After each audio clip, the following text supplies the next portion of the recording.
ሰላም ጤና ይስጥልን አድማጮቻችን ዛሬ ደግሞ እንደተለመደው የትርፍ አንጀት ህመምን ወይም በሽታን በሚመለከት የጤና መረጃ ይዘን ቀርበናል። ላይክ እና ሰብስክራይብ ማድረጎትንም እንዳይረሱ። በተለምዶ ትርፍ አንጀት ተብሎ የሚጠራው በሽታ ትክክለኛ የህክምና መጠሪያ ስሙ appendicitis ይባላል። ትርፍ አንጀት ምንድነው? ትርፍ አንጀት የሰውነታችን አካል ነው። ስለዚህ ሁላችንም ያለ ትርፍ አንጀት የሚባለው የአንጀት አካል ከትልቁ አንጀትና ከትንሹ አንጀት መጋጠሚያ በ5 ሴንቲሜትር ዝቅ ብሎ ይገኛል። የጤናማ ሰው ትርፍ አንጀት በአማካኝ ርዝማኔው ከ6 እስከ 9 ሴንቲሜትር ይደርሳል። ትርፍ አንጀት እንደ ስሙ ትርፍና የማይጠቅም ሳይሆን አሁን ላይ ጥናቶች እንደሚያነሱት ከበሽታ ተከላካይ አካላት ውስጥ ተመድቧል። በዋነኝነት ኢሚዩኖ ግሎቡሊን ኤ የተባለው በሽታ ተከላካይ ቅመም ያመነጫል። የትርፍ አንጀት ህመም እንዴት ይከሰታል? ትርፍ አንጀት በኢንፌክሽን ሲጠቃ ወይም በሌላ ባዕድ ነገር የሆድ ትላትል ሊሆን ይችላል። ውስጡ ሲገቡ ይህ ሁኔታ በአንጀት ውስጥ ላሉ ባክቴሪያዎች በቀላሉ ለመራባት ምቹ አካባቢ ይፈጥርላቸዋል። ከዛም የትርፍ አንጀት ግድግዳ ይወሩትና ያቆስሉታል። በዚህ ጊዜ ይህ የአካል ክፍል ይቆጣና ንፍፊት ይፈጥራል ወይም ኢንፍላሜሽን በመፍጠር ያብጣል። ልክ ይሄ ሲከሰት የህመም ምልክቶቹ በግለሰቡ ላይ መታየት ይጀምራሉ። በጊዜው ህክምና ተቋም ካልተሄደና ህመሙ ካልተደረሰበት ወይም ካልታወቀ ያበጠው የትርፍ አንጀት ግድግዳ ይሳሳና ይቀደዳል። ከዛም ባክቴሪያዎቹ ወደ ሌላ የሆድ ዕቃ ክፍል በቀላሉ በመግባትና አካባቢውን በማቁሰል በትርፍ አንጀት ዙሪያ ማመርቀዝ ያስከትላሉ። በዚህ ጊዜ የትርፍ አንጀት ህመሙ ተወሳሰበ ይባላል። ማስታወሻ፣ የትርፍ አንጀት ህመም ስፖርት በመስራት ወይም ምግብ ከተመገቡ በኋላ ገላን በመታጠብ አይመጣም። የትርፍ አንጀት ህመም ምልክቶቹ። የትርፍ አንጀት የህመም መገለጫዎቹ በህክምናው ዓለም አጣዳፊ የሆድ ህመም ተብሎ ከሚጠሩት ጋር ይመሳሰላል።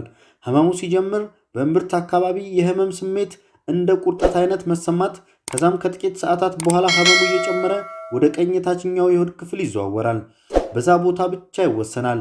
የምግብ ፍላጎት መቀነስ፣ ማቅለሽለሽና ማስታወክ፣ ከ38 እስከ 39.2 ዲግሪ ሴልሲየስ የሚደርስ የሰውነት ሙቀት መጨመር፣ ሽንት በሚሸናበት ጊዜ የህመም ስሜት መሰማትና ሌሎች ይኖራሉ። ማሳሰቢያ፣ ብዙውን ጊዜ ህመሙ እንደጀመረ ለማስታገስ የተለያዩ መድኃኒቶችን ሰዎች እፎይታ ለማግኘት ይወስዳሉ።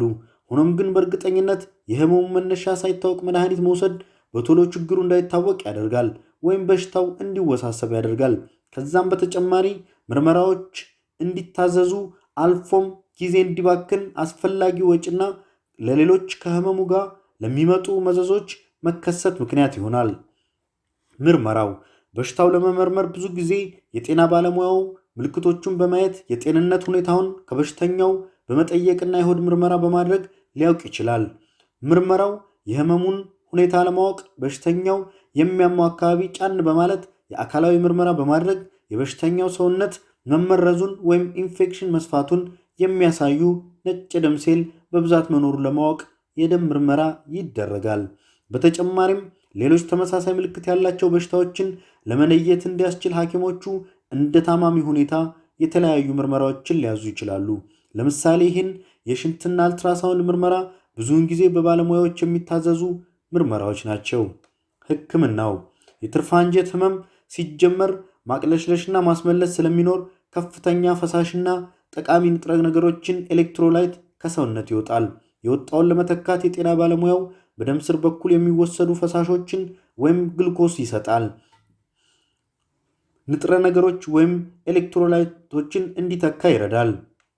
ትርፍ አንጀት ህመም መሆኑ በተለያዩ አካላዊና የላቦራቶሪ ምርመራዎች ከተረጋገጠ በኋላ በአስቸኳይ ታማሚው ለኦፕሬሽን ይዘጋጃል። በደም ስር የሚወስዱ ጸረ ደቂቅ ፍጥረታት መድኃኒቶች ወይም አንቲባዮቲክስ ይሰጣል። ያልተወሳሰበ የትርፍ አንጀት ህመም ኦፕሬሽን በቀላሉ ቀለል ካሉ የኦፕሬሽን አይነቶች የሚመደብ ነው። ልምድ ባለው የቀዶ ህክምና ባለሙያ የሚሰራ ከሆነ 30 ደቂቃ ባነሰ ጊዜ ውስጥ የሚጠናቀቅ ይሆናል። ኦፕሬሽን በተደረገ በጥቂት ቀናት ማገገምና ወደ ተለመደው እንቅስቃሴ መመለስ ይቻላል። ከኦፕሬሽን በኋላ ያሉ ችግሮች ምን ናቸው? ላልተወሳሰበ የትርፍ አንጀት ህመም የሚሰራው ቀዶ ህክምና ጊዜያዊ የሆነ አነስተኛ ህመም ቀዶ ህክምና በተደረገበት ቦታ ላይ ከመኖር ውጭ ምንም አይነት ድህረ ቀዶ ህክምና ወይም ፖስት ኦፕሬሽን ችግር አይኖርም። ይህ የሚሆነው ግን የተሻለ ኢንፌክሽን የመከላከል ስርዓት በሚተገብሩ የጤና ተቋማት ውስጥ የተደረገ ቀዶ ህክምና ከሆነ ነው። ሆኖም ግን የተወሳሰበ የትርፍ አንጀት ህመም እና ዝቅተኛ የኢንፌክሽን መከላከል አፈጻጸም ባለበት ተቋም ውስጥ ኦፕሬሽኑ ከተደረገ በኋላ የሚከተሉት ተጓዳኝ ችግሮች ሊከሰቱ ይችላሉ። ኦፕሬሽን በተደረገበት ቦታ ቁስል ማመርቀዝና ቶሎ አለመዳን ይከሰታል።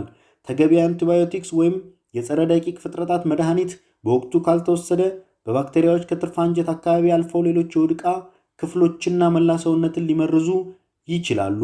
የትርፍ አንጀት ህመሙ ታክሞ ከዳነ ከረጅም ጊዜ በኋላ ለትንሹ አንጀት መታጠፍ የተጋላጭነት እድል ይጨምራል። ከህመሙ ቶሎ አለማገገም በጤና ተቋም ውስጥ ብዙ ቀናት መቆየትን ያስከትላል። የትርፍ አንጀት ህመም ሲከሰት በቶሎ ወደ ጤና ህክምና ተቋም ባይሄዱ ወይም በቶሎ ህክምናውን ባያገኙ የሚመጡ መዘዞች ወይም የጤንነት መወሳሰብ ችግሮችን እንደሚከተለው እናያለን። ጊዜ ባለፈ ቁጥር ትርፍ አንጀት እያበጠና መጠኑ እየጨመረ ይሄዳል። ከዚያም ተቀዶ ኢንፌክሽን ይፈጥራል። ወደ መላ ሰውነት ተራጭቶ ባክቴሪያ ሰውነት ይመርዛል። ከዛም ተባብሶ ለሞት ሊዳርግ ይችላል።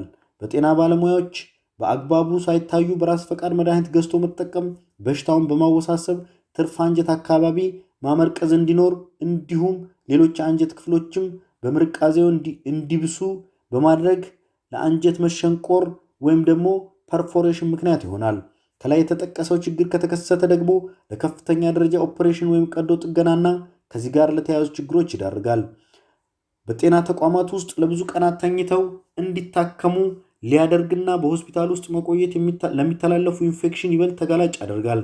ነፍሰ ጡር ሴቶች ላይ ደግሞ ለጽንስ መጨናገፍ ያለ ጊዜው ምጥ እንዲጀምር እንዲሁም የመወለጃው ጊዜ ያልደረሰ ህፃን ልጅ እንዲወለድ ከዚህም ጋር በተያያዘ ለሚመጡ የመተንፈሻ አካል እና ሌሎች ችግሮች ያጋልጠዋል።